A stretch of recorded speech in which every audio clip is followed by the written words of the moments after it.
Good evening, everyone. I'm Dr. Leslie Alostad, and I am your Wellness Through Mindfulness host for tonight's talk and meditation.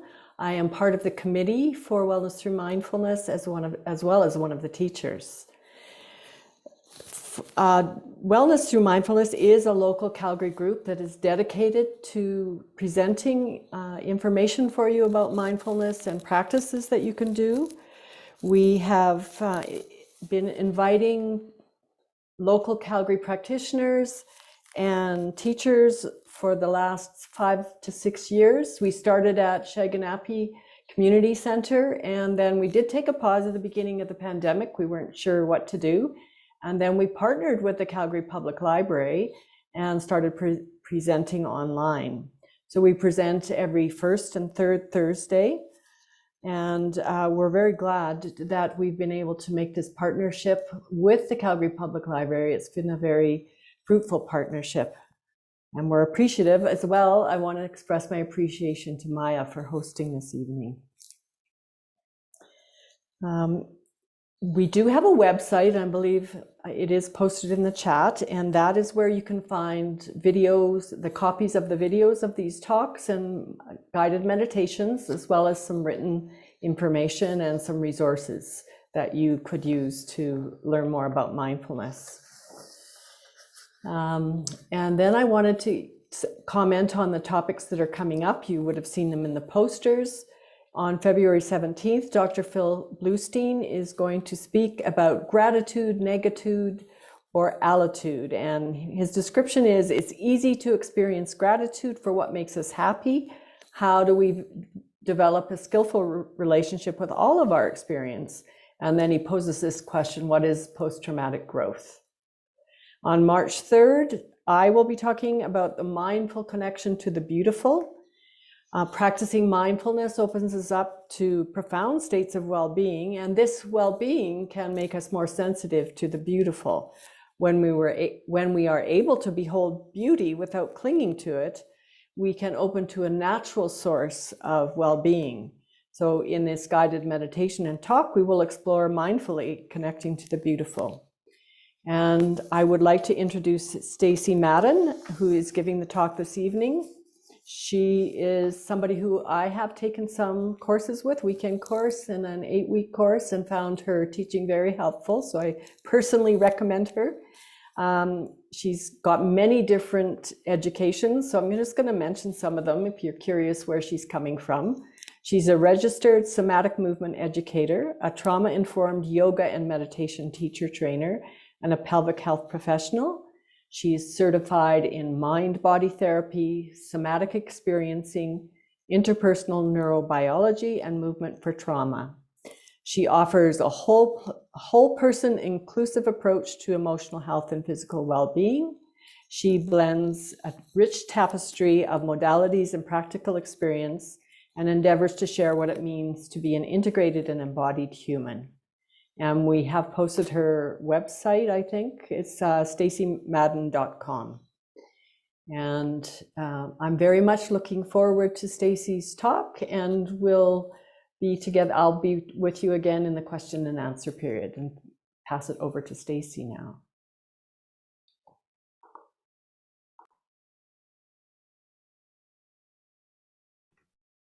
Thank you, Leslie. That was lovely. Now that I've unmuted myself, I really appreciate being invited to be a part of this evening and this group and this topic.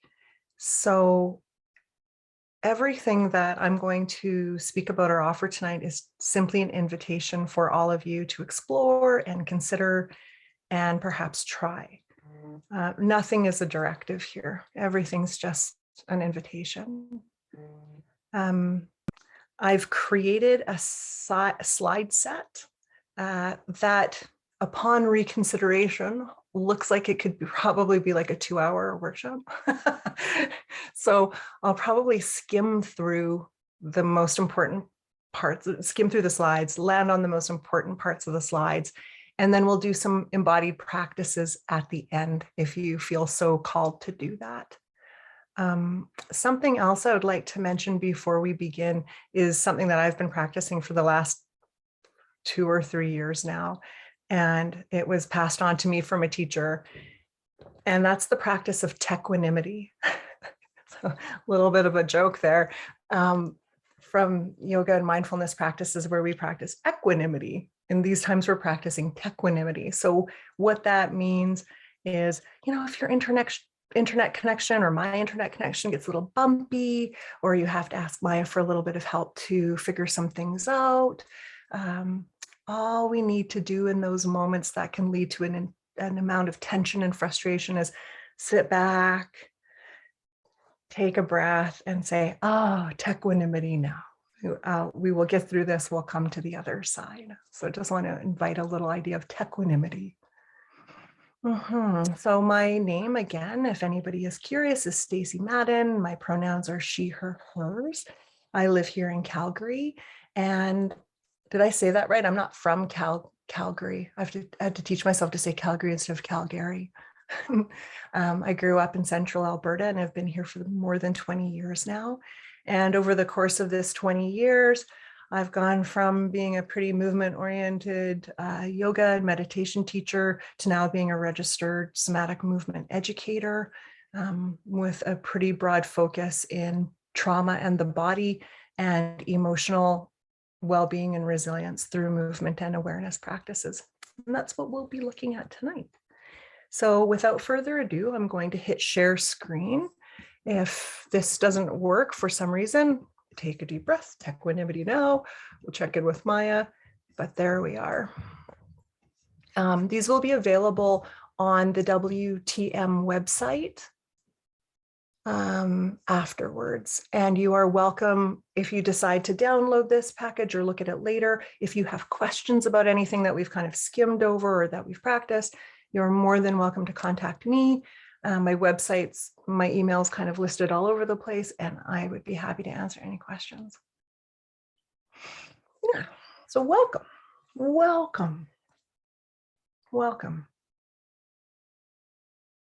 I'm just going to let that settle in a little bit, that idea of being welcome.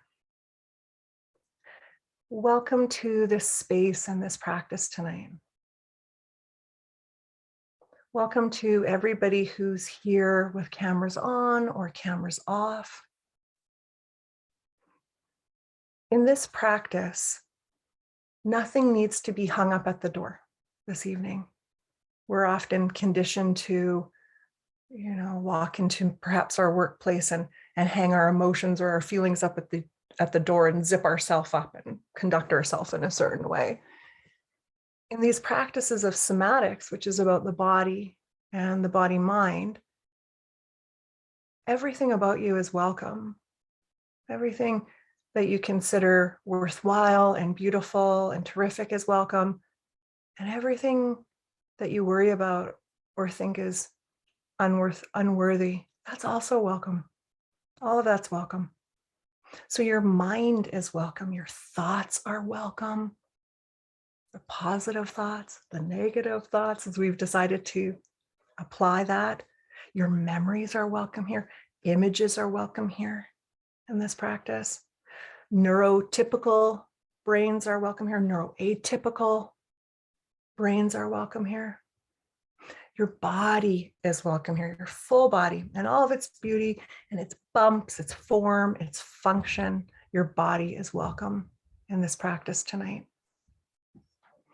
Your emotions are welcome. Your feelings, your moods, your inner experiences are all welcome here this evening. And there's not many places in my experience where emotions are fully welcomed in. In mindful somatic wellness, your emotions are a part of your body and they're a part of your experience. We consider and talk about emotions as being energy in motion. We kind of break that word apart, meaning that our emotions, our feelings are a felt state in the body that wants some sort of directionality in order to be understood and complete and integrated and processed. So just take a moment here. You're invited just to reflect on that everything about you is welcome here this evening. Nothing about you is unwelcome.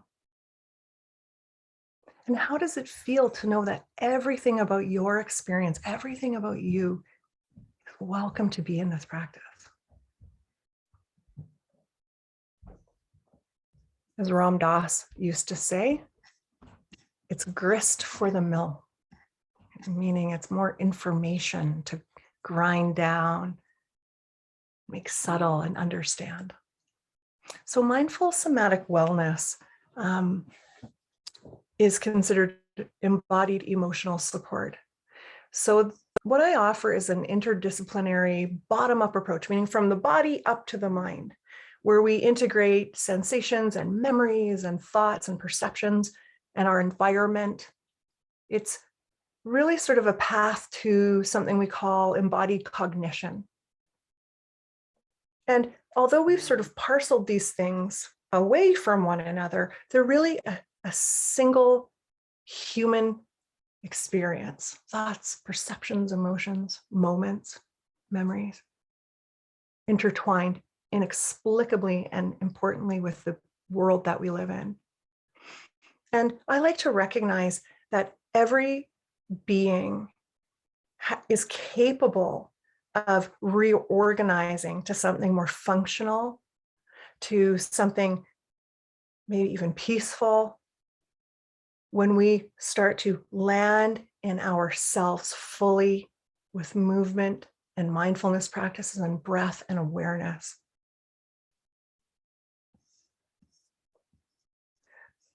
So I'm going to just sprinkle, we're going to dabble a little bit in neuroscience and neuroplasticity, just a tiny bit.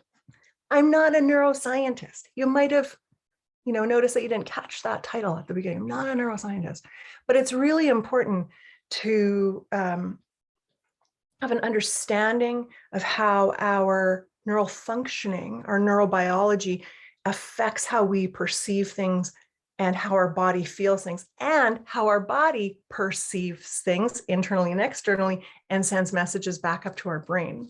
So some of you might be familiar with Bessel van der Kolk. He wrote The Body Keeps the Score, does a lot of trauma work. I've had the pleasure of training with him in 2014, maybe. And this is one of my favorite quotes of his: neuroscience research shows that the only way we can change the way we feel is by becoming aware of our inner experience and learning to befriend what's going on inside of ourselves.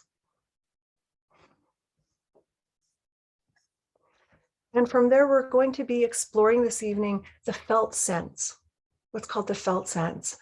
And it was coined originally by Gene Gendlin, and he's sort of the creator and the founder of focusing-oriented psychotherapy. And I offer somatic inner focusing practices and explorations. And other people have talked about the felt sense. Peter Levine has talked about it. Pat Ogden has talked about it. Other experts in the field of trauma and body psychotherapy. The felt sense is not a mental experience, but a physical one, a bodily awareness of a situation or a person or an event, an internal aura that encompasses everything you feel and know about a given subject at a given time. It encompasses it and communicates it to you all at once rather than detail by detail. So I incorporated a picture of someone listening to music and really enjoying it. And you might look at that photograph if you wanted to, the picture that I've put into this slide. And as we gaze upon this person who is clearly enjoying a piece of music, hopefully maybe it's a podcast or something, but I think it's music, notice how this person's body is situated. There's a lift, but there's an easiness around the shoulders. The smile is big, but the eyes, you can almost tell, are turned inward. There's the sense of the person being inside this experience. And I might invite you here to notice what you feel in your body as you gaze upon this other being enjoying music. You might reflect on how you feel when you hear music. I'm sure a number of you out there are music fans. music buffs, maybe musicians. I hope there's some musicians out there.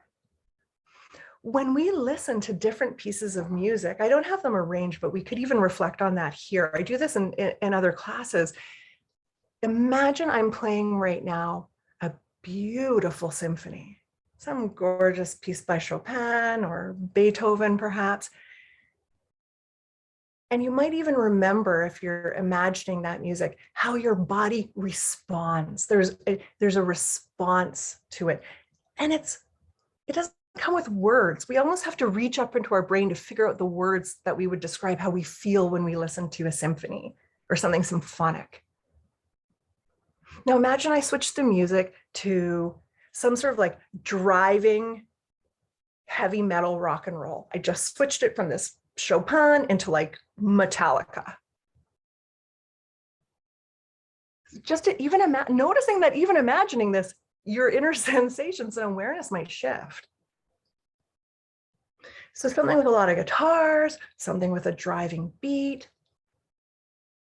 How does that make you feel inside? And we're not thinking about judgments like I like that, I hate it. I mean, that floats up too, and it's welcome to be here. But we're noticing more of how certain music styles would make the body feel.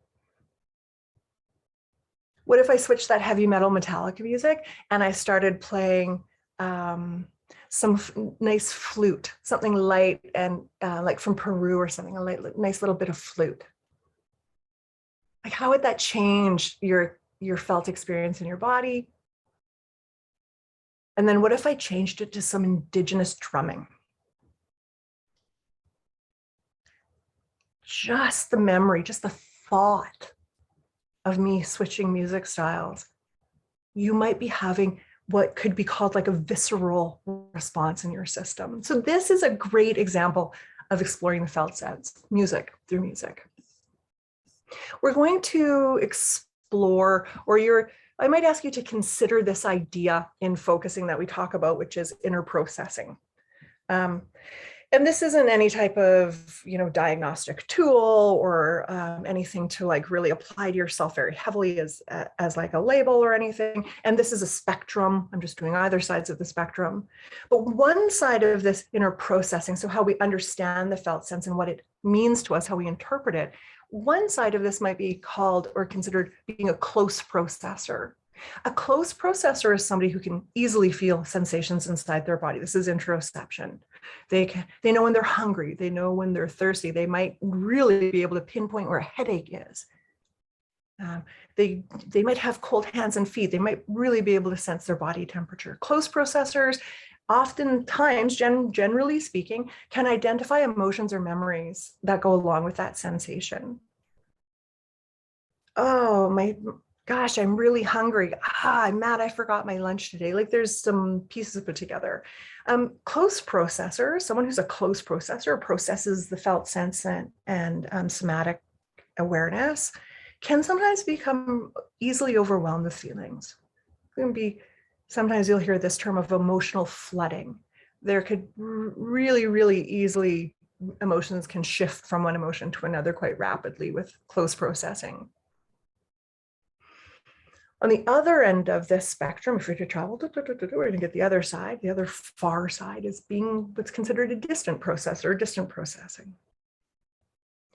A distant processor, someone who might be much more comfortable in the realm of thinking about things, reasoning things out. They might need more time to notice inner experiences if you feel like you identify as more of a distant processor.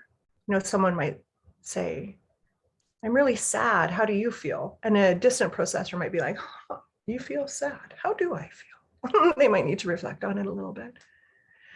A distant processor might feel unsure about the nature of emotional responses and the meaning of them, like how they're actually valuable, how they might be potentially valuable, and how to move emotions, that energy in motion, this idea of letting things flow through the body to a conclusion as a way of processing and completing emotional responses all the way out, as opposed to just like maybe repressing or thinking they're not important. So these two extremes, really, they're the end of the spectrum. I'm wondering if you might want to consider where you are. because this is going to tell you a little bit about the practice and felt sense exploration. Do you think you might be more of a distant processor at times? Are you a close processor in some situations and way more of a distant processor in other situations? Do you kind of land along the middle? Just a consideration for you as we move forward with our practice tonight. So inner processing, if you are like, yeah, some people know right away, they're like, oh, I know I'm a close processor, or I identify as a close processor. Someone who processes things really close and quickly in the body might really benefit from what we call orienting to external spaces. And we'll practice that tonight through butterfly eyes. Taking some time to sort of create a little bit of space from the internal sensations and be able to look around their environment in a smooth and safe and slow way. Close processors might really need to strengthen exteroception, which is butterfly eyes, external orientation, being aware of their outer environment, and proprioception, like balance, knowing where their body is in time and space. Close processors often report really enjoying and gaining benefit from reinforcing somatic boundaries, like understanding where their body ends and where the environment begins, and how that relates even to emotional boundaries from the body state, from the body level.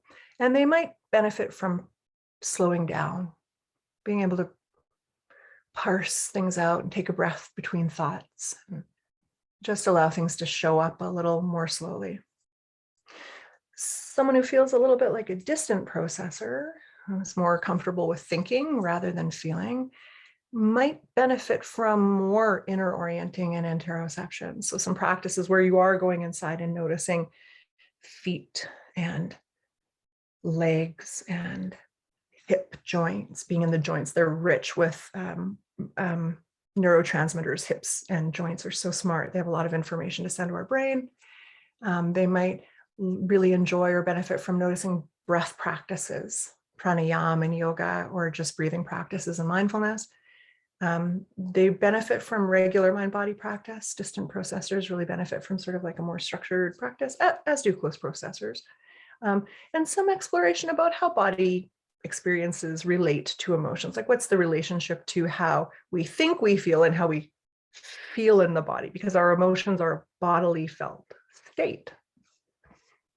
So this moves us into what is resilience, because we're talking about embodied resilience and how the body is a resource to build and create resilience. When we start to understand some fundamental pieces about our own structure, processing structure, distant, close, felt sense, what that means.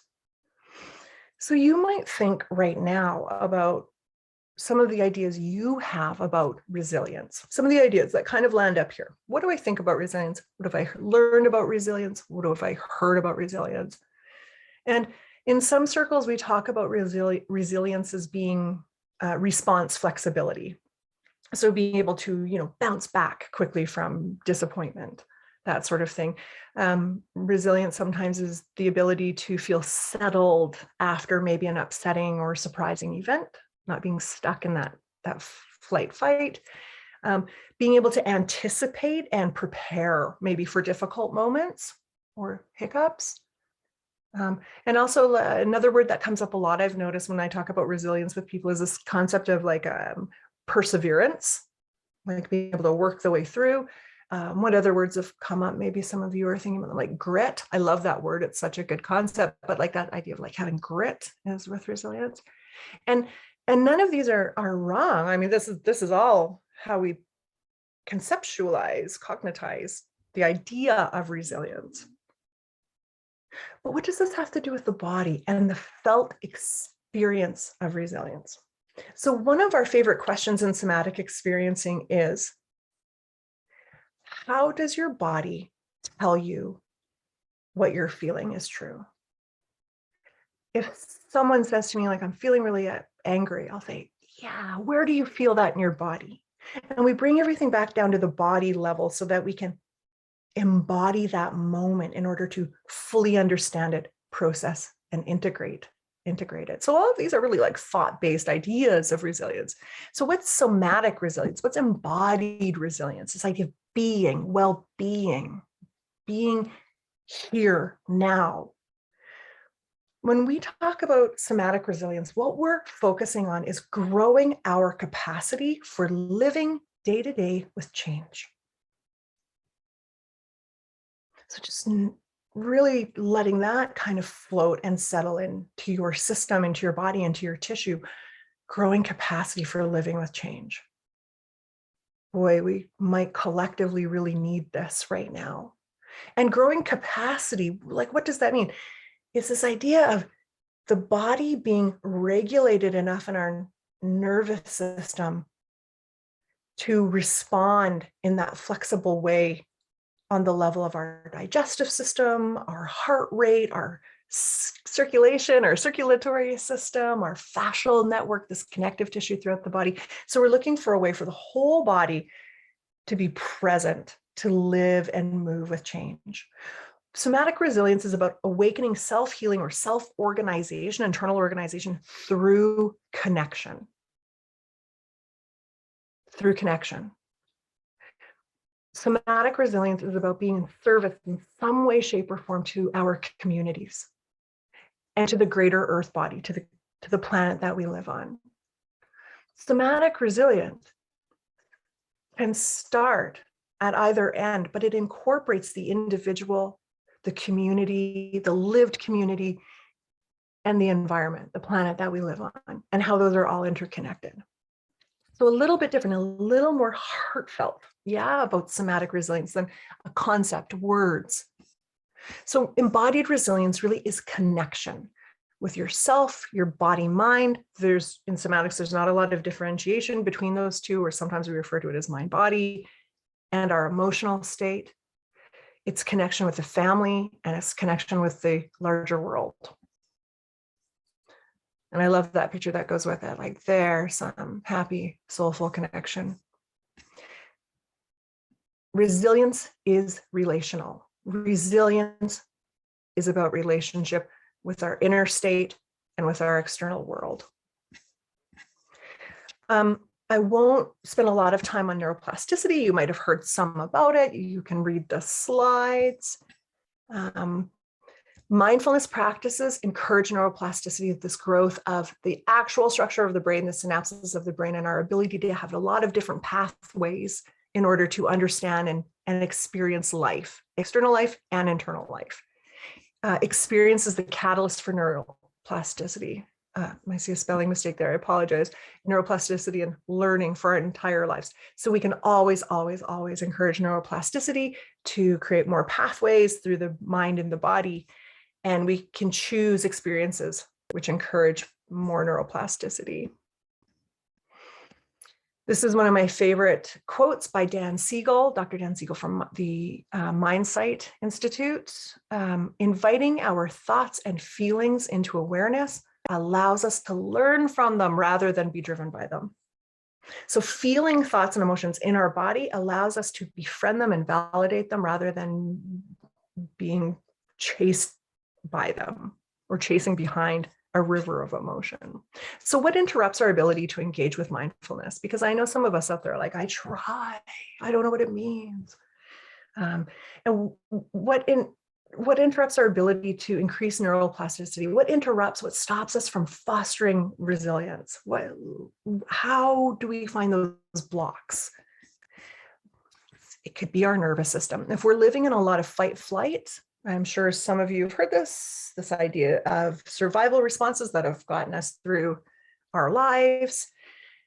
If we live in flight, fight, and some of us can live in freeze, shutdown, functional freeze, and full dorsal vagal shutdown. This is a ladder idea from Deb Dana. She's a clinical therapeutic social worker who's kind of created this idea of a ladder. Parts of our neural structure sort of shut down so that we can survive a moment. And we don't have a lot of access to a lot of complicated frontal cortex thinking to sort things out. So if we're stuck in a lot of fight, flight, freeze, shutdown, it's really hard to encourage neuroplasticity, which fosters resilience. This is a chart that describes a little bit more about what it feels like in the body to be in fight, flight, and freeze and shut down. And I go into this in much more depth in other ways. But we'll be focusing tonight on the vagus nerve, the polyvagal theory by Dr. Stephen Porges, and the vagus nerve pathway. So when we talk about the nervous system and fight, flight, freeze, shutdown, again, we're lifting up into our head and we're thinking about ideas, which is great. We've been conditioned to do this. I am going to think about this. But our nervous system lives in our body. I heard some of you out there say it. I heard it. I'm sure I did. In our body. Our nervous system, our central nervous system, our autonomic nervous system is a pathway through our system from our fingers to our toes, to the back of our spine, to the front of our eyes, to the tip of our nose, to the back of our, it's everywhere. Polyvagal theory and the vagus nervous pathway really relates to survival practices, survival strategies, and social functioning. So the vagus pathway is consistently, it runs all over the body. Vagus means traveling, wandering nerve. It runs all the way through the body. And part of what the vagus nervous system does is it is interpreting our external environment and our internal environment, and then sending messages back up to the brain saying, I am safe, I am not safe. And then the brain makes all sorts of decisions about how to manage that, being flight, I'm going to get out of here. I hate it. I'm leaving. Fight, I'm going to put up my dukes and defend my boundaries. Freeze, what do I say? Shut down. I just have to go to bed. Total hyperarousal to hypoarousal. So 3 circuits out of the brain stem travel down through the body, innervates our eyes, our middle ear muscles, our mouth, our laryngeal diaphragm, our heart rate, lungs, stomach, gut, digestive organs, pelvic organs, all the way down into our legs. And I like to always sort of share with people that the vagal pathway sends the signals down from the brain to the rest of the body through afferent fibers, so going down, which account to about 10 to 20% of all the fibers, the nervous system fibers in your body. This is like not an insignificant amount. And the vagal afferents, or up from the body, mostly your intestinal wall, as research tells us now, from the gut to the brain, accounts for 80 to 90% of all nerve fibers. So there's a lot of information coming up from the body to the brain. And that's why we want to be in the body. We want to know what the body's doing so that we can make smarter, more skillful choices about what we're experiencing. So how do we engage this vagal pathway? Movement, sound, and breath. Movement, sound, and breath. So now we're at about 7:36, and it might be time for some practice. You don't need to have a yoga mat or a gym membership to do this. You don't need to have any specific or special knowledge to know how to do this. In fact, and I hate to give it away, but most somatic practices are profound in their simplicity. Our nervous system is relatively primitive. Its main function is to help us survive. It's really all it cares about. Are we surviving? Can I limp through another day? For more complex internal human connections, like our frontal cortex and other parts of our brain, that's more concerned with thriving. Like, am I happy? Am I connected? Am I resilient? The nervous system, not so much. But that really helps us, that assists us, because then we can go into the nervous system and actually meet it at its own level without it being very complicated. There are some sort of principles around somatic practices, like loose principles. I'm not a real rule-oriented person. Each human being is so diverse. We have so many different ways to explore these types of things from our own unique perspective. But kind of generally speaking, we want everything to be really slow. We're really inviting slow into ourselves and our practices and our awareness. Slow is data rich. There's so much information in moving slow and slowing things down. We like to do before and after comparisons because our brains, our mind loves before and after. Black and white, good and bad, left and right. You know, we're really neurologically oriented to wanting to contrast and compare in order to understand things. So we like to give our brain more of what it wants to do, which is another somatic principle. We do more of what the brain wants to do in how we feel in our body or how we're thinking, so that it can see itself. We're bringing awareness to awareness. And then usually the brain can sort of complete some things out, find a new baseline, get a little bored with itself. Maybe some of you have a deep meditation practice and you notice how, like, a lot of the thinking mind, when we reflect on it, the ego kind of gets a little bored of itself after a while, right? So we slow things down. We take our time. We do a little comparison of before and after to let the brain do more of what it wants to do in order to understand and compete. So let's practice, shall we? You are invited to wiggle and move. And note too that you don't have to do any of these practices. You could sit and listen. You could do something else. There will be a recording later. But give your body a little bit of a squeeze and release, a little bit of movement here.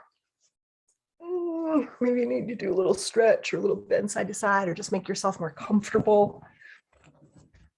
Some things around here on my own chair. And isn't it interesting that when we invite a little movement into the body, we don't have to tell it what to do. We're not telling our body, stretch left, stretch right, sit up straight, wiggle, look around. We don't have to tell our body to do that. Isn't that beautiful that when we just allow and give space to become more comfortable, the body will move, our bodies will move in a way that allow us to settle. Something we would kind of bypass or overlook quite quickly, this innate ability to seek small degrees of comfort without needing to have a word associated with it or a thought.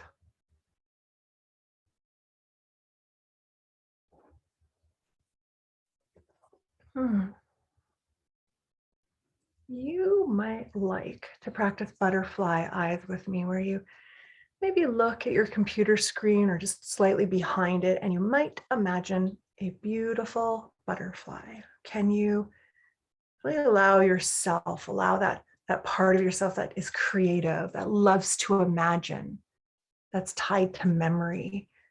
Can you picture, visualize, imagine a butterfly and give it some detail? How big is it? Is it a big cartoon butterfly? Is it a beautiful monarch? Maybe it's a tiny moth. And really see it. What's the color? And then notice that it might be pulsing a little bit. Butterflies just have a beautiful little slow pulse. They don't move like a mosquito. And this butterfly lifts off in flight really gently, and it begins to float and flutter around the space that you're in. And you let your eyes follow this butterfly. And as your eyes follow, your head turns and your neck might turn and your shoulders might turn.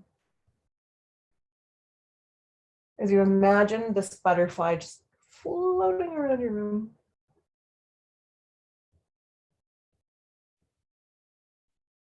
In the space that you're in, if there is something in your space that the butterfly lands on that you like to look at, or has a particular meaning to you or special, let the butterfly land there, and you might gaze on that object and notice how it feels just to gaze very softly with soft eyes as this butterfly lands there for a moment, and you gaze at the object. Noticing how it might make your body feel to look at something pleasant, something beautiful or meaningful. And then the butterfly just lifts off and carries on, floats to the top, floats around to the bottom. They go quite slow. I've never seen a butterfly in a rush.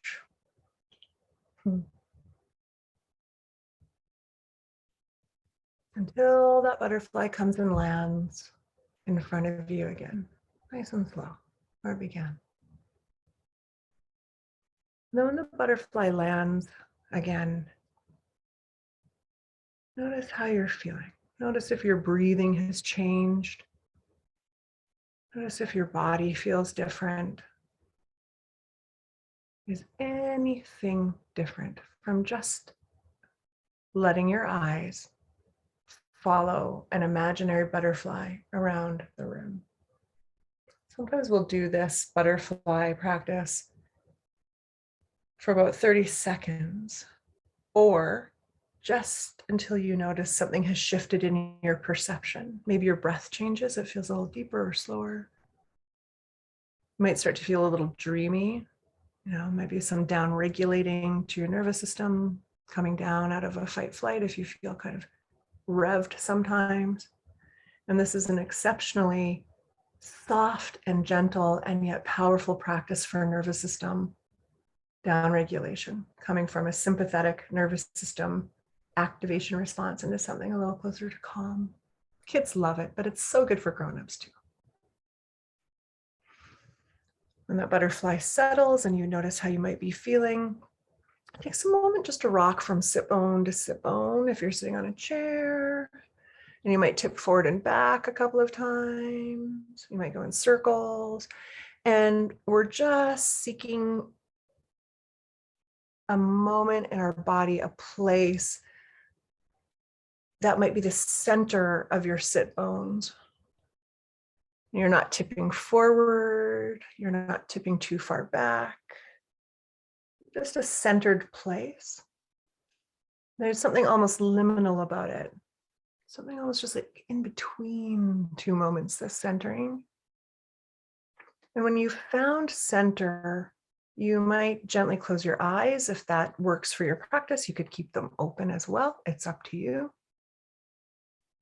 When you found center, you might imagine now a taproot growing down from this centered location in your body. And a taproot is one of those thick white roots, the first thing that emerges out of a planted seed into the earth.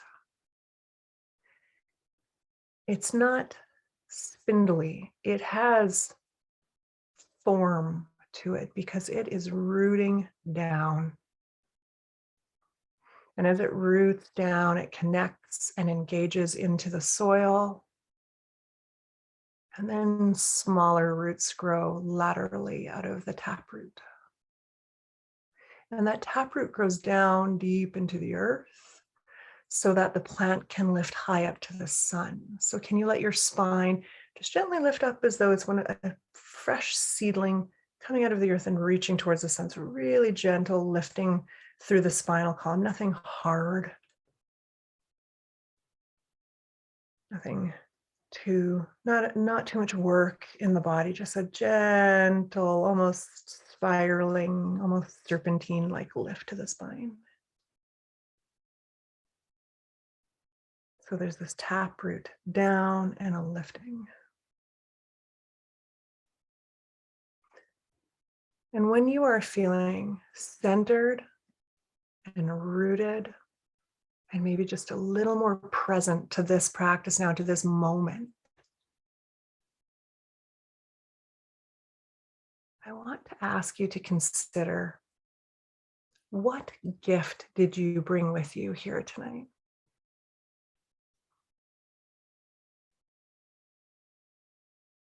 You might be thinking, gift? Was I supposed to bring a gift?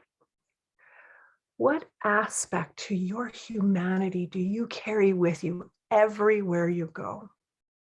That special thing about you that makes other people feel comfortable with you, or something that you're good at. What's your gift? What do you bring with you everywhere you go? And it could be, maybe some of you already know, you think to yourself, I'm a good listener. I know I'm a compassionate person. Maybe some of you think like, I make a mean pot of chili. That's the gift that I bring with me everywhere. I am really good at that. Maybe it's something somebody has told you. Maybe it was something your grandmother told you when you were smaller, like you have such a beautiful smile. I'd like you to consider your gift that you bring with you everywhere you go.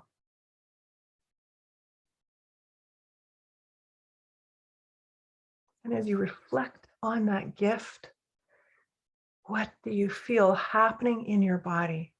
What might be showing up for you? Is there a relaxing somewhere, a letting go? Is there a thrill, a little bit of a pleasant charge with this idea of recognizing gift?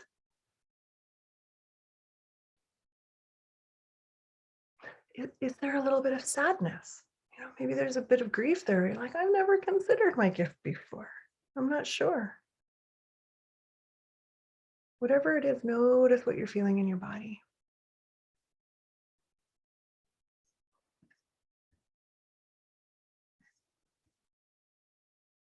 When you've reflected on that, you might bring your awareness now to your breath, just noticing inhale and exhale.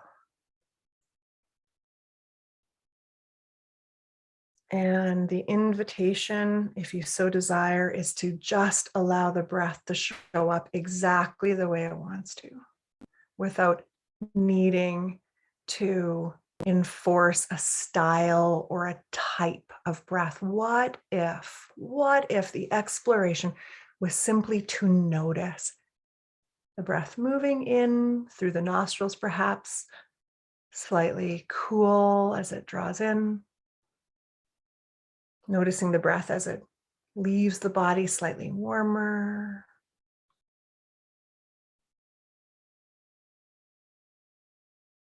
And the breath change when you let go of how it should be?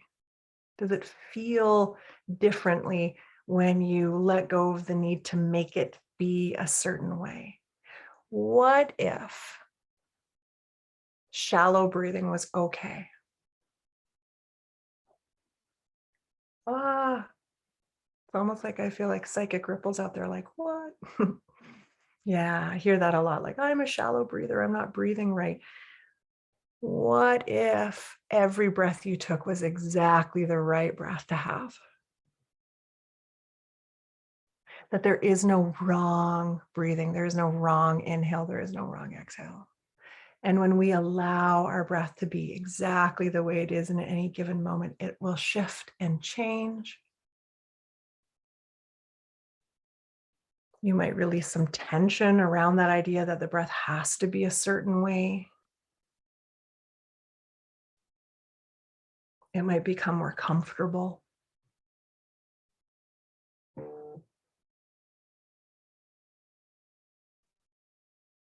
slow inhale and exhale, an invitational way to breathe. And noticing if that changes anything about how you might be feeling right now.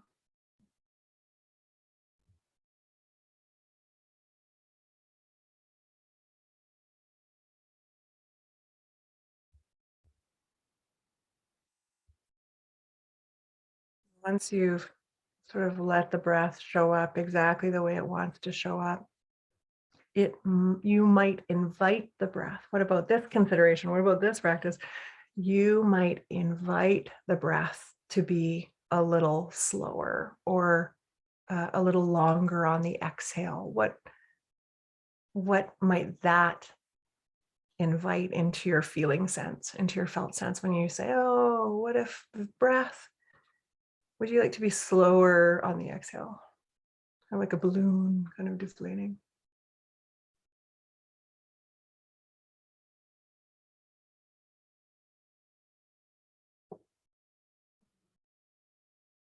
Connecting to taproot, connecting to center, connecting to breath.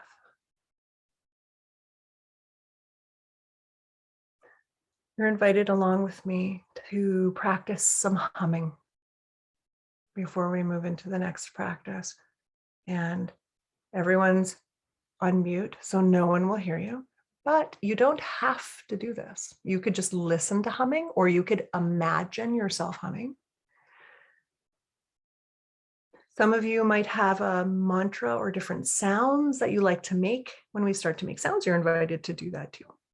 But if you wanted to practice with me, I'm going to hum 3 times. I'm going to invite some vibration into my vagus nerve pathway.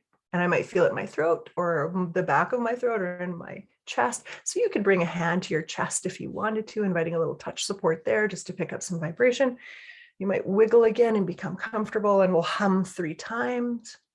So it's a breath in and a hum out.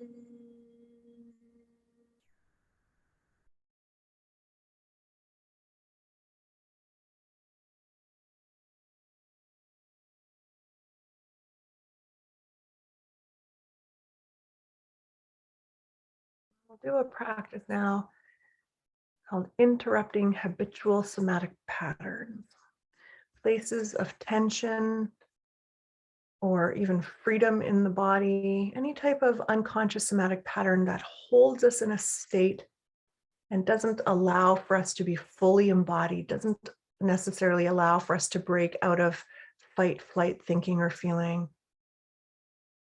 And we're breaking up some of these somatic patterns like you might tap ice. You're going for a walk and you see that puddle with that little ice over top of it, and you step on it, it makes the most satisfying sound. That's the level of investigation that we're doing within breaking up habitual somatic patterns. We're not going in with like a hammer or something. Because our body stores our emotional state, it stores our tension patterns. And from the body level, unconsciously, those tension patterns will inform our mind of how we think about things. It'll inform our emotional state about how we feel about things. So we're going to explore how movement and sound and breath might be able to release some of these unconscious, below the level of words, somatic patterns. And it kind of starts a little top down, but it really is a bottom up practice. So you're invited to think of something that worries you, not your biggest stressor, a tiny one, just a tiny one. You know what worries me? I might go to the grocery store and they're not going to have the kind of milk that I like. They're going to have that other kind. They're not going to have, they always sell out of that one kind. There's something like that, along those lines, something small. So choose a stressor in your mind and give it a little narrative in your head. Like think about it a little bit. Give yourself just a couple of sentences like I just did. Like, oh, did I put ice on that? Is it icy on my sidewalk? Am I going to have to go out there and shovel it again? Something along those lines. Nothing big, something small. But as you're thinking about this worry, what's your body doing? Notice inside the body how you might be bracing, how the body might be armoring a little bit, tensing a little bit around this worry. Noticing how your breath might show up, your tummy, like how your stomach or your digestive system or your abdominals on the front of your body might brace a bit. Sometimes our glutes brace a little bit, we get a little tight. Sometimes our feet feel tingly. Notice what your body wants to do when you start to drop down to the body level, when you have a worry and you've thought about it a little bit, and then you come down into the level of body. How is my body reflecting and holding this worry? So when you come into that place of the body, you're invited to bring a hand and to make touch contact with where you might be storing it or where you might be feeling it.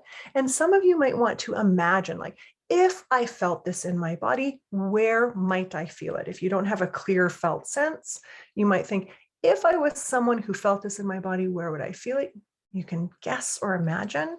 And then you make a little touch contact with your hand and send some breath to that area. So if it's in your belly, you might be touching your belly if that feels comfortable and safe for you. And then you breathe to and from your belly.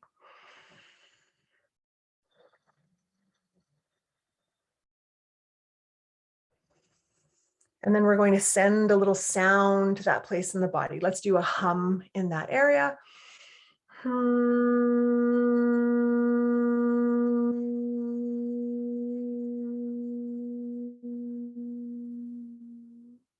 might visualize that area that's bracing a little bit or holding a little bit. What's the shape of it? What's the size? Is there a color? Breathe again to that area. And now, does your body want to move? Let go of all of that. Is there a way that you want to shift or move your body to feel more comfortable now?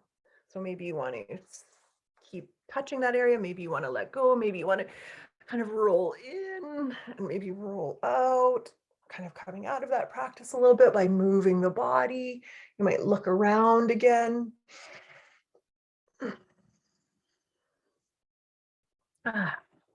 Sometimes it's nice to wobble or to shake. And then, is there a way that you can continue moving and breathing that's inviting you to feel a little more settled with a little more ease? Yeah,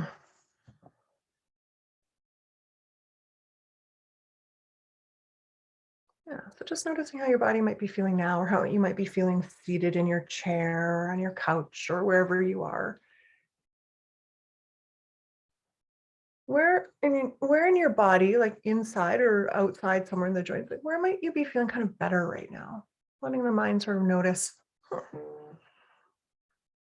And then from the body, we'll just lift up a little bit. What do you think about that worry now? Remember that worry? Do you remember that 3-sentence, I'm worried about milk, or whatever it is, that small worry? Does it feel more distant? Is it still quite present? If it's really present, if we had time, we would do this again and again. We're just noticing. And then how's your sense of presence? Like, do you feel just a little more located in your body now? Do you feel just a little more located in your room?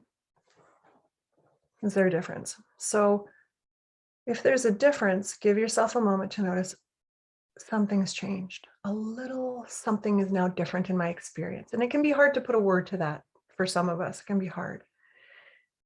In somatics practices, we're just looking for little tiny shifts. We're not looking for giant cathartic moments. We're building a little bank account. We're taking moments where our brain can sense it before and after, and we're using that like a golden coin, and we're dropping it into a container. Something has changed. Something is different about my experience. This practice I recommend all the time, over and over and over. And you can practice with small worries and then medium worries, and then some of your larger worries, dropping into the body, moving, sounding, and breath to awaken the vagus nerve to help feel safe. So we're at 8. We'll just do 2 more quick-ish practices, if that's okay with you. Circle of support practice, because somatic resilience, embodied resilience, is relational. So center again, root again, lift again, wiggle again. And your eyes might close if that works for you. And you are invited to imagine a person or a few people or a group of people who make you, who reflect, who you think are safe, who are loving, who are wise. And these could be real people in your life today. These could be someone who's passed. It could be Marvel superheroes. So imagine maybe about 3 of these people, and they're standing behind you, just a few feet behind your chair or in your room with you, and they're facing you.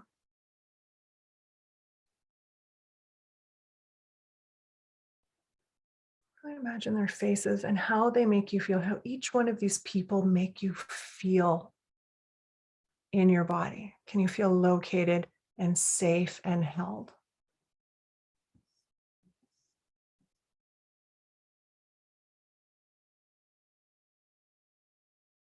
These people, this circle of support, you might even invite that they are literally backing you up. They have your back. Can you lean back even physically into the circle of support? Can you let go of having to feel like you have to do this all by yourself all the time? Can you lean back into these people, these beings that support you.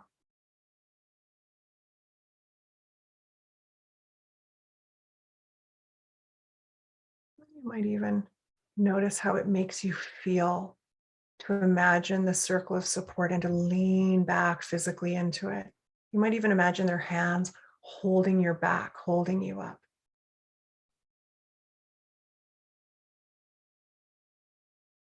Take just a couple of breaths right here, really, really absorbing, really, really letting your body relax into feeling held and supported.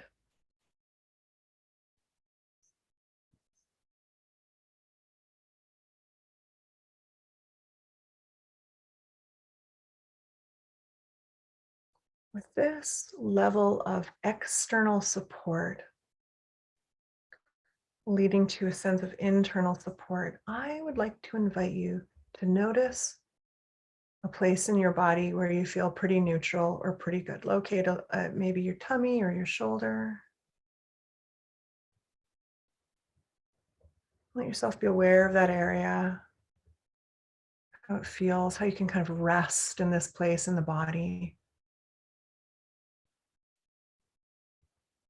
And then you're asked to imagine a time when you felt resilient. When's the last time you felt strong and balanced? Think of a moment when you felt most like yourself, when you showed up the most like yourself. Now, if you're not sure if you've ever felt this way, you might imagine a scenario where you would feel resilient.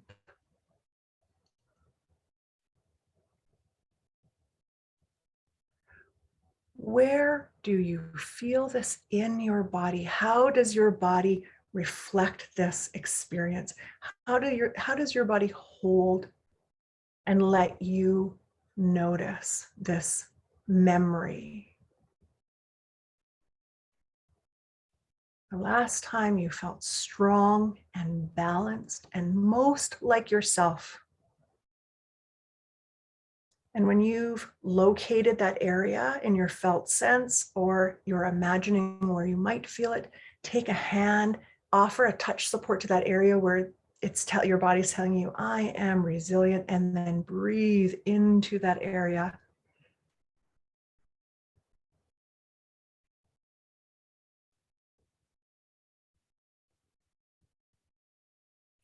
And you might even allow this to flood your whole body, this idea of resilience, this feeling, felt sense of lived resilience, of embodied resilience.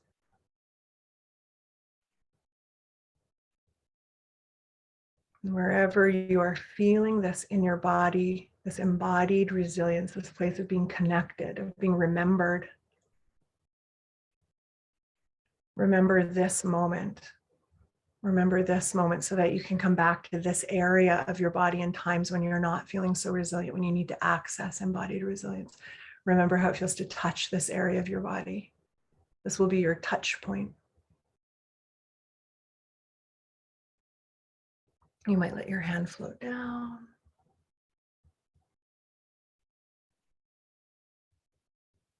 Noticing your taproot, your centeredness, maybe now locating your feet and your toes, your legs, giving yourself a little wiggle.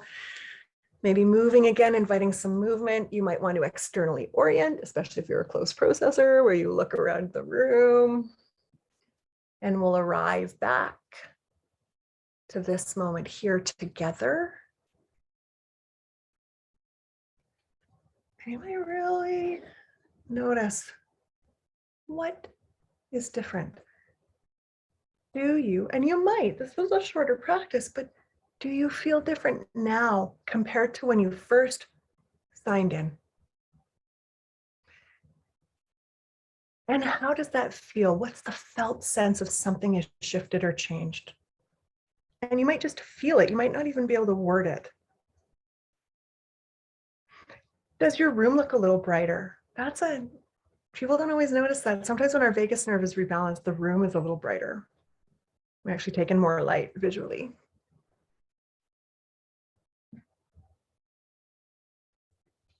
We might take our hands and place them together. Maybe looking into the camera. I'll try to look at you, imagining you all out there. You might look at me. We'll bring our hands together. For some of us, this is Anjali Mudra. It might be a hand posture signifying reverence to the divine within and the divine without. I like to bring hands together almost to remember and rejoin the right and left sides of the brain, joining our linear experience with our creative experience, and then sitting nice and tall. You might bring hands into your heart, and I bow. I bow to each one of you tonight. I bow to your embodied resilience that's there. I bow to our collective resilience, our collective connection. And I send a lot of gratitude to each one of you for finding time to be here this evening. I bow with gratitude and reverence to Calgary Public Library and to the Wellness Through Mindfulness group, which is doing and spreading so much good in this world, especially when we need it. So thank you, everyone. Thank you. Deepest gratitude.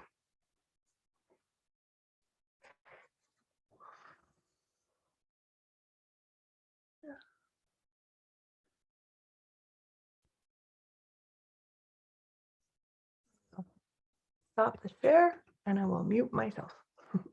Hi, Leslie. Hello, Stacy. Thank you very much. We have some comments already in the chat. Somebody said, I would simply like you to know how powerful this has been for me, and thanks to all of you. Some thank yous. I feel sleepy and my resilience point is all tingly. So I wondered if you would like to comment on that experience. Oh, how fabulous. What a nice contrast of sensations to feel sleepy. And I hope that, I'm assuming it's a good sleepy. Sometimes we can feel like I'm wiped out, sleepy and yet tingly. How nice. There's a felt sense. And sometimes tingly to me, and just to me, feels like it's a little bit of energy. Like there's a little bit of like circulation happening there or breath happening there. Yeah, very nice. Thank you for sharing that. How nice. Put a little somatic pinpoint in that tingly space. Remember that when you need it again. Okay, and then another thank you for someone who found it amazing. And then when do you sit in meditation for the public? Oh gosh, you mean like leading meditation for the public? I wonder if that's what it means. I wasn't quite sure, but if that sounds like a good interpretation. What a good idea. A lot of the classes that I'm teaching right now are movement oriented and emotional balance through movement. Although I do have an office studio space opening up in March, knock on wood. And I hope to be leading more internal practices then. So thank you for the question. Keep a look on my website, subscribe if you want. I don't spam, I barely email anyone. I should get better at that, but keep your eye open and I would be happy to have you when I offer that. And then another person says that she's very much enjoyed your sessions at Yoga MCC. So to mention, I guess, to put in a plug that Yoga MCC is a place that Stacy teaches, and there's many other helpful mindfulness related topics taught there. And apparently you also teach at the Y, or you used to be, probably pre-COVID. Yes, and I taught there. Oh my gosh, someone's here from the YMCA. Hi, let's hug. Oh, I taught there for like 10 years, like it was a decade. And we spent time together, a group of us for 10 years, like 3 times a week. So I'm so glad that someone's here. Thank you for being here. I'm warm inside. And then someone said, some of us find it difficult to approach the body because of held trauma. As part of our mindfulness embodied practice, how do we approach the body when we are in resistance? Oh yeah, what a great question. Thank you for asking that. Yeah, it can feel really dicey to do deep dives. It can feel really dicey to be in the body. So there's a couple of different ways that if you're curious about being in the body that you can explore and notice. One of the ways is being on the furthest points of the body. So sometimes we feel a little bit safer just holding hands, bracing hands, maybe even touching head, maybe touching feet or knees, or just leaning against a chair, like anything external, sort of far away from the central midline. it can be helpful for trauma physiology for us to imagine ourselves beside us, like we're sitting beside ourselves, and just noticing, and maybe even sending awareness into a projected body. Like I'm aware of the back of my heart, for instance, and I'm just thinking about it, but it's over here. We don't even have to directly address internally. And then, I had like a third idea there, but it seems to have sort of slipped my mind. Another way, oh yeah, the resistance piece. So sometimes when we see or feel or interpret resistance, we think that's it, end of story. Resistance tells me to go away. We can be on the outskirts of resistance in the body. We can notice, like, yeah, when Stacey invited me like to notice breath, I got a little tight, resistance showed up. Oh yeah, we welcome resistance too. Like, great, here's the message. It's all important. It's all grist for the mill. It's welcome here. Resistance is absolutely welcome here. And then we might notice resistance from a soft vantage point. Like, I'm just going to notice this resistance maybe from up here. I don't have to dive into it. I can just kind of sit with it. I hope that's helpful. Okay, thank you. And again, another person has said they've studied with you in the past and they're looking forward to your studio opening, your treatment space. Yeah, a little office, not very big. Yes. I would like to ask you, I'm also a yoga person, and if you could reflect on the different styles of yoga and how they work somatically. For example, I did a practice this morning that there was quite a bit of strength work, and I know I was feeling somewhat anxious, fearful before the practice, and as I noticed as I like used my muscles, that sense of fear diminished. So that's an example, but there's many different styles of yoga, and if you would like to share with us what we might reach out for when we're having different mind states in the yoga world, what might be helpful to us. Oh, Leslie, that's so great. Thanks for sharing that. What a great reflection. Yeah, like when we're starting to feel a little bit drained, or we're feeling a little flight, or when we're feeling a little fight, like there's a rev to the system, being in the muscles and the tissue and the joints of the body, like actually activating the system with conscious awareness and breath, can be a really nice way to reinstate that grit, that resilience through the physical structure of the body.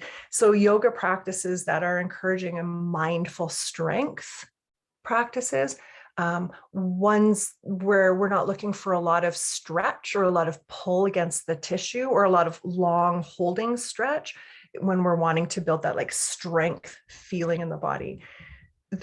One of the most valuable reasons that we practice yoga or do any type of mind body somatic practices is because we're practicing on the body level what we want to show up in the emotional mental state.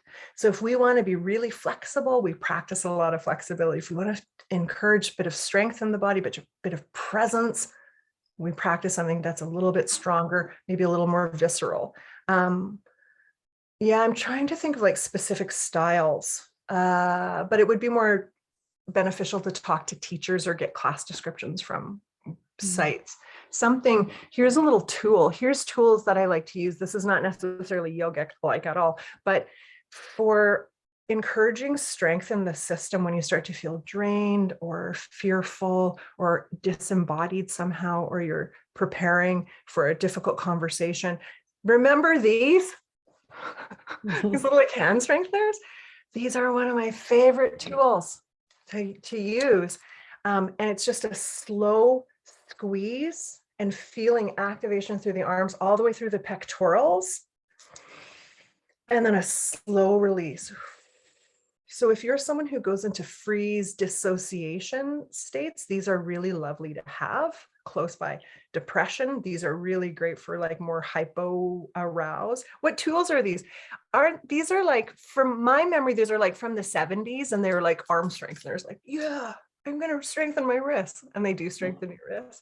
You can get these at Superstore. I've seen them at Value Village. You can get them at Canadian Tire. They're in like the health and safety. You can get ones that count reps and stuff. But the reason why we use these is because it just really, like, you can see my arms charging up.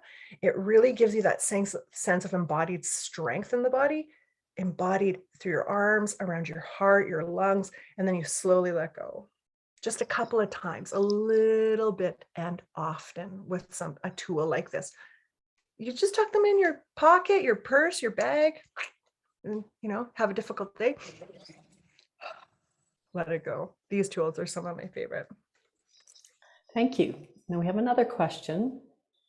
Do you have any thoughts about somatic awareness and its relationship to the digestive system? I'm thinking of irritable bowel syndrome, in particular, a vague and general diagnosis. Yeah, I see a lot of people with sort of given that like IBS sticker sometimes, where like they've tried everything, they've tried every diet, they've done diet journals, they've had allergy testing, and still it sort of shows up. And there is, it's not totally robust at this point. I'm hoping it's going to grow, but there is some study and research in polyvagal theory in around how the vagus nerve specifically innervates the digestive system. And so when our vagus nerve there's all sorts of like terms for it, is not toned, is turned off when we're dorsal vagal, which means that it's only functioning kind of below the respiratory diaphragm, that can show up as a lot of grip and release around the digestive tract, the colon, the bowels, the stomach.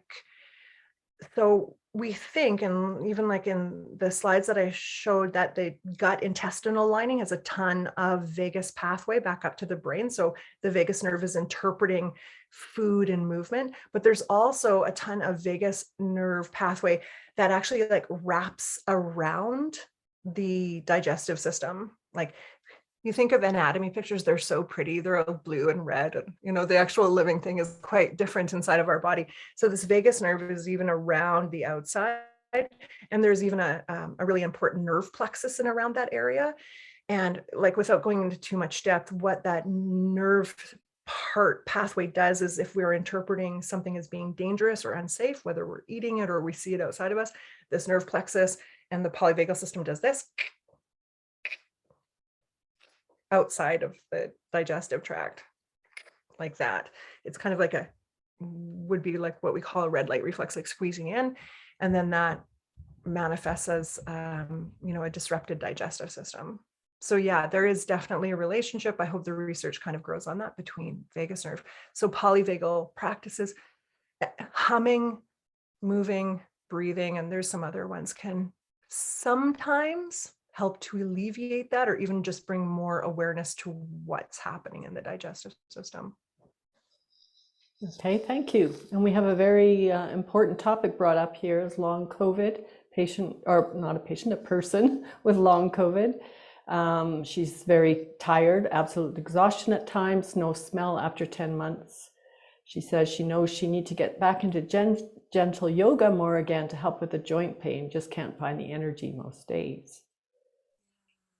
Wow, thanks for sharing that. Like I'm noticing in my body just this, like a grip, like I'm really, really noticing in my own system, hearing that, like, yeah, we don't have a lot of information yet about long COVID, do we? Like we haven't had time to have long studies on this.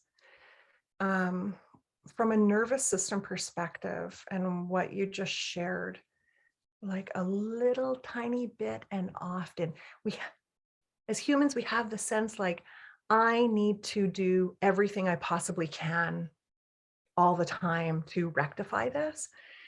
But our body, especially if we're still healing, is already really busy, really, really busy. So you might, here's just a suggestion, I don't know, get back to me if this helps you.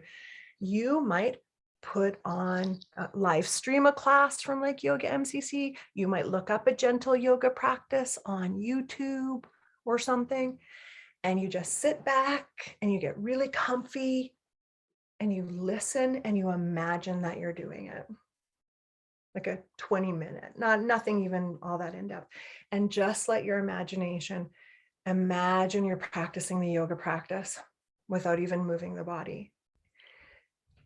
And you might be pleasantly surprised. That would hit. If you try that, person out there, I didn't get a name, feel free to email me and let me know how that might feel for you inland. Just imagining. Thank you. We have another question. What formal mindfulness practice would you suggest to cultivate greater sensitivity and awareness within the body? Oh, that sounds like a question for you, Leslie. Yeah, I would absolutely defer to Leslie on that one. What would you think about like a more codified mindfulness style? Well, within the tradition I'm trained in, it would be to start with the breath and then work with posture. Would be to notice your posture, whether it's sitting, standing, lying, or walking, or the posture you're in when you do some exercise. And then to notice what your body's doing as you move about during the day. So basically a daily life mindfulness type practice. If you are interested, this is all being taught by Gil Fronsdal. I put his website, Insight Meditation Center. If you can join at 8, he's going through all these practices one day at a time. So those would be some of them. And then of course the body scan. So going through and trying to be in your body during a meditation, so feeling various parts of the body. And then you could use a practice where you sense what you're feeling and you relate it to the elements. So hardness and softness for earth, as an example, cool and warm for fire. And there's practices like that. So there's some ideas there. Another route into it is to sense your emotions and then see where they are in the body. So your emotions may be more palpable to you than your body sensations, but your emotions do tie into your body. So that could be a route for some people. And another one would be if you're having a lot of thoughts about something, it's usually being driven by an emotion. So try to connect in, okay, I'm really whatever, excited or agitated or sorry, I'm going the wrong way because that's the way it usually shows up to me, is I have a lot of thoughts right now and I just can't stop thinking about this. So connecting in at that point and being curious because those thoughts are being driven by some internal experience. So that'd be another pathway in. I don't know if that's brought up anything more for you to comment on because this is your area as well. Oh, I just can't wait to take those classes. That sounds so wonderful. And like a lot of what you just said with the insight meditation, I mean, it balances, it flows back and forth with what we were practicing tonight too, like letting the brain sort of understand things from like one way to another, like hard and soft. That sort of contrast builds that neuroplasticity, which increases capacity, which allows for more embodied resilience, like to hold and be with things just a little bit easier. It sounds like a lovely practice, Leslie. Thank you. I do have another question I want to ask is I've had some experience with somatic experiencing, and one of the things that's remarkably different about that practice is becoming conscious of held body movements that were blocked at the time of what might be called a trauma. And I wondered if you could comment on that for our listeners. Yeah, there's such a wisdom in gesturing, like habitual gestures. So in somatic experiencing, like sometimes what we'll do, and it's helpful with someone else to reflect that back to you. So if, for instance, as an example, Leslie, if I'm working with someone or being with someone and there's a lot of like this maybe gesture, like I would say, wow, that's so interesting that your body wants to express what you're feeling this way. And so we'll just slow those gestures down and allow what's sort of being wished to express or being held by that gesture to sort of show up in a really slow way. So yeah, gesturing is a really nice point to free up like tension patterns in the body that live at such an unconscious body level that we don't even know we're doing them. And they show up small gestures, facial gestures. And then sometimes, like even in the picture that I showed of someone listening to music, like pleasant experiences show up as like a body posture too, right? This lifting up to light or like needing to close down. Right. Does that kind of answer your question a little bit? Yes, yeah, that's very helpful. Someone has commented that they've read that psychedelics may help with long COVID symptoms. So they said, take that with a grain of salt, but you might want to look into that. But don't go to your local dealer, see your doctor or therapist. There are really great groups of psychedelic psychotherapists here in the city, well trained and well practiced and very easy to talk to. So yeah, if anybody's curious about that, I can always send some group information out to you, because I mean, potentially, right? All right. And the next one is, can emotions get stuck in particular places within the body? Do certain emotions tend to migrate to certain areas? You hear about the correlation between anger and heart disease. Gosh, this one's kind of hard to answer, because it's, you know what it is? It's a hard maybe, like possibly. I sit kind of in the middle of that. Like it can be so unique to each individual how we hold and store emotional states. And yet there are some commonalities. Like, for instance, most of our emotional states are held in the torso. Like we feel it in our gut, we feel it in our heart, we feel it in our back or jaw, like it's held along this pathway. So that's kind of a general sensation. And then we have like sort of human somatic gesturing, like being heartfelt, like we touch here, or sometimes we'll like cover our face, like it's just human globally, we'll have these sort of gestures. But you know how anger might show up and or manifest in one person could be totally different in another person. And it's worth exploring on an individual level. Okay, thank you. And yeah, we're at 8:30, so I wanted to invite you to give us any closing remarks you would like to give us. And in particular, this has come up for me in just the last few minutes, is there anything you want to say to people that you've seen as being particularly helpful for dealing with this pandemic? That's a huge question, but particularly this stage where we may be opening to fewer restrictions in the coming month. There'll be a lot of uncertainty what's going to happen.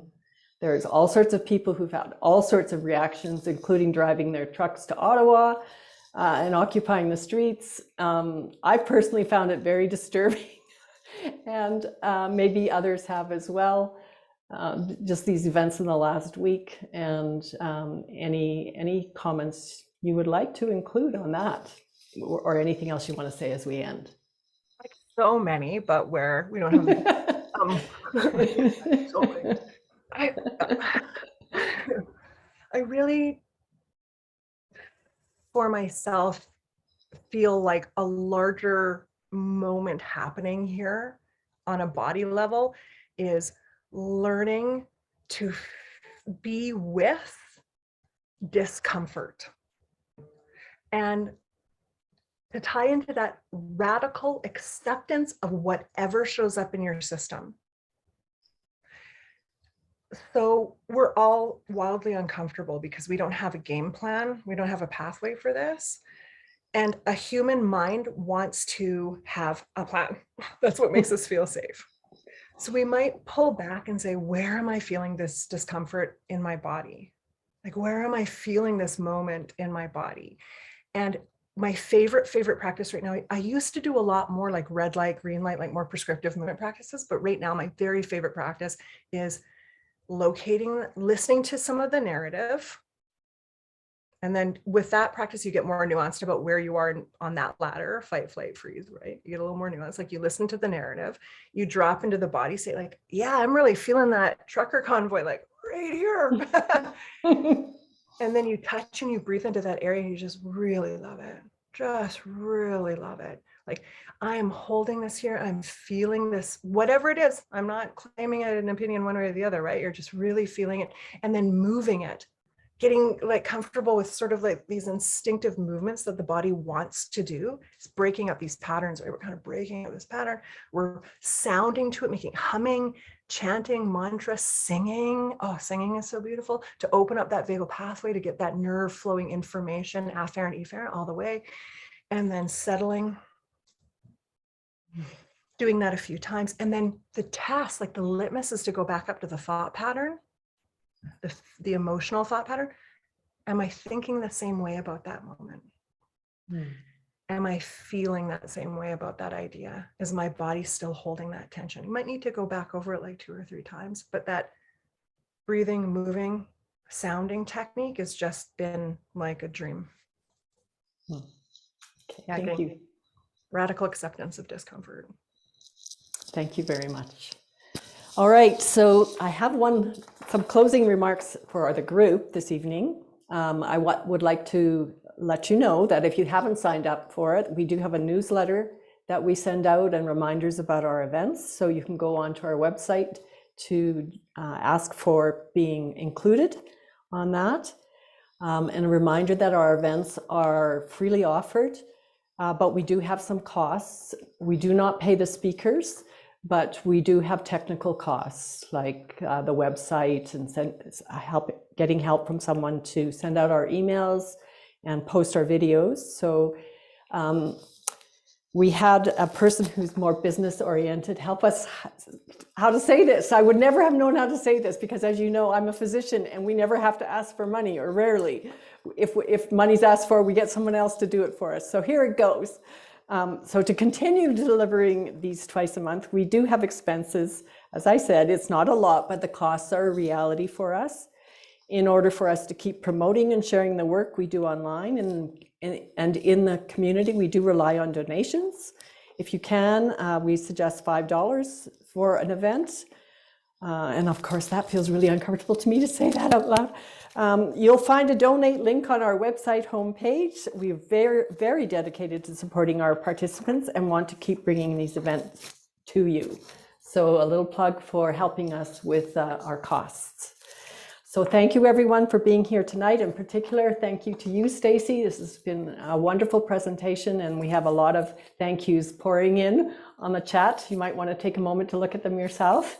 And thank you to Maya and also to Phil, who's our, I would say Phil is our shepherd and our coach. So thank you to Phil for continual support and backup and leadership for WTM. It's very much appreciated.